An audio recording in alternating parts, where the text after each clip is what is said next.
ಮಕ್ಕಳ ಇಲಾಖೆ ಸಚಿವರ ಜಿಲ್ಲೆಯಲ್ಲಿ ನಿಲ್ತಾ ಇಲ್ಲ ಬಾಣಂತಿಯರ ಮರಣ ಮೃದಂಗ. ಈಗ ಮತ್ತೊಂದು ಬಾಣಂತಿ ಸಾವನ್ನಪ್ಪಿರೋ ಘಟನೆ ನಡೆದಿದೆ. ಬೆಂಡ್ಸನಲ್ಲಿ ಮಕ್ಕಳ ಇಲಾಖೆ ಸಚಿವರ ಜಿಲ್ಲೆಯಲ್ಲಿ ಮರಣ ಮೃದಂಗ ನಿಲ್ತಾ ಇಲ್ಲ. ಲಕ್ಷ್ಮೀ ಹೆಬ್ಬಾಳ್ಕರ್ ಕ್ಷೇತ್ರದಲ್ಲಿ ಮತ್ತೋರ್ವ ಬಾಣಂತಿಯ ಸಾವಿನ ಪ್ರಕರಣ ದಾಖಲಾಗಿದೆ. ಬೆಳಗಾವಿಯ ಬಿಮ್ಸ್ ಆಸ್ಪತ್ರೆಯಲ್ಲಿ ಮತ್ತೋರ್ವ ಬಾಣಂತಿ ಸಾವನ್ನಪ್ಪಿರೋ ಲಕ್ಷ್ಮೀ ಹೆಬ್ಬಾಳ್ಕರ್ ಜಿಲ್ಲೆಯಲ್ಲಿ ಲೋ ಬಿಪಿ ಆಗಿ ಬಾಣಂತಿ ಅಂಜಲಿ ಕೊನೆಯುಸಿರೆಳೆದಿದ್ದಾರೆ.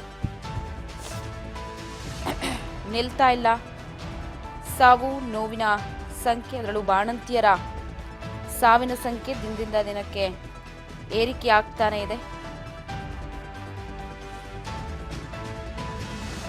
ಮತ್ತೋರ್ವ ಬಾಣಂತಿ ಈಗ ಸಾವನ್ನಪ್ಪಿದೆ.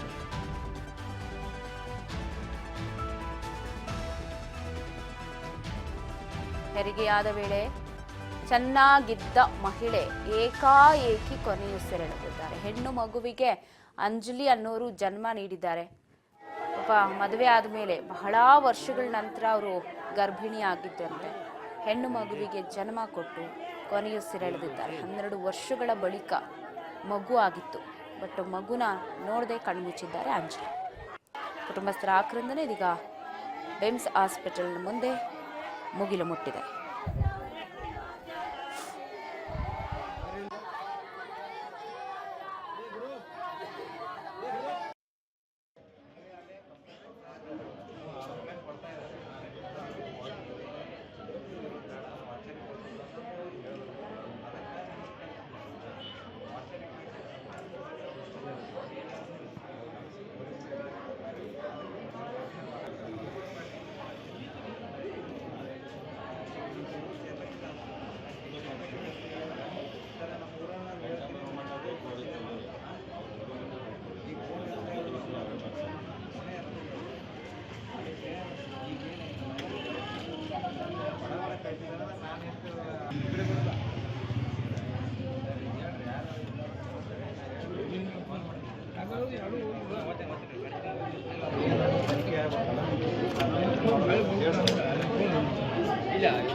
ಈ ಬಗ್ಗೆ ಮತ್ತಷ್ಟು ಅಪ್ಡೇಟ್ಸ್ ಕೊಡ್ತಾರೆ ಪ್ರತಿನಿಧಿ ಮಂಜುನಾಥ್ ಫೋನ್ ಸಂಪರ್ಕದಲ್ಲಿದ್ದಾರೆ. ಮಂಜುನಾಥ್, ದಿನದಿಂದ ದಿನಕ್ಕೆ ರಾಜ್ಯದಲ್ಲಿ ಬಾಣಂತಿಯರ ಸಾವಿನ ಸಂಖ್ಯೆ ಏರಿಕೆಯಾಗ್ತಿದೆ. ಅದರಲ್ಲೂ ಕೂಡ ಲಕ್ಷ್ಮೀ ಹೆಬ್ಬಾಳ್ಕರ್ ಕ್ಷೇತ್ರದಲ್ಲಿ ಈಗ ಮತ್ತೊಂದು ಸಾವಾಗಿರುವುದು. ಸದ್ಯದ ಅಪ್ಡೇಟ್ಸ್ ಏನ್ ಸಿಗ್ತಾ ಇದೆ, ಏನಾಗಿತ್ತು ನಿಜಕ್ಕೂ ಅವ್ರಿಗೆ?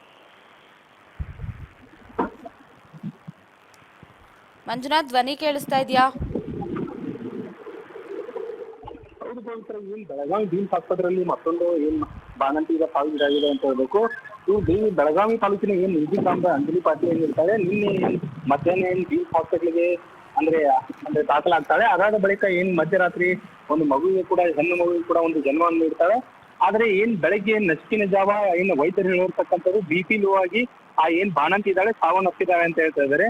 ಆದ್ರೆ ಅಲ್ಲಿ ಇರ್ತಕ್ಕಂಥ ಅವ್ರ ಕುಟುಂಬಸ್ಥರಿದ್ದಾರೆ, ಅವ್ರದ್ದು ಅಂದ್ರೆ ಇದು ವೈದ್ಯರ ನಿರ್ಲಕ್ಷ್ಯದಿಂದ ಆಗಿದೆ ಅಂತ ಹೇಳಿ ಈಗ ವೈದ್ಯರ ವಿರುದ್ಧ ಆಕ್ರೋಶವನ್ನು ವ್ಯಕ್ತಪಡಿಸ್ತಾ ಇರುವಂತದ್ದು. ಪವಿತ್ರ,